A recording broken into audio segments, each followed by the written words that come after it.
Some of 2500. இதை நீங்கள் எப்படி XY செட்டுக்கு டிஸ்ட்ரிபியூட் பண்ண போகிறீங்க?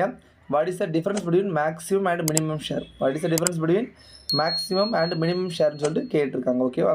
ஸோ எக்ஸு ஒய்இ இசட் எப்படி பிரிக்க போகிறாங்க?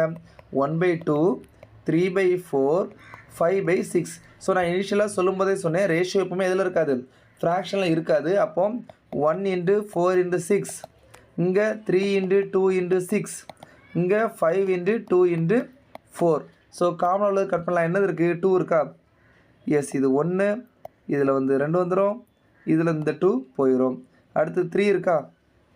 இதில் ஒரு 3 இல்லையா? சரி, ஓகே. அப்போ என்ன இருக்குது? 12, 18, 20, மறுபடியும் ஒரு 2 இருக்குல்ல. அப்போ இதில் 5 பண்ணலாம். 6, 9, 10. சரியா?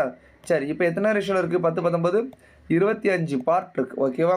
ஸோ எனக்கு 2500, அதை 25 பார்ட்டாக பிரித்தா ஒரு பார்ட் எவ்வளோ? 100 வந்துடுமா? போதும், ஒரு பார்ட் 100 இருக்கட்டும். கொஸ்டின் என்னென்னு பாருங்கள்.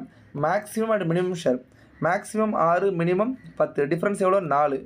அப்போ இன்டு 100 பண்ணிங்கன்னா உங்களுக்கு 400 இஸ் தி ஆன்சர். ஸோ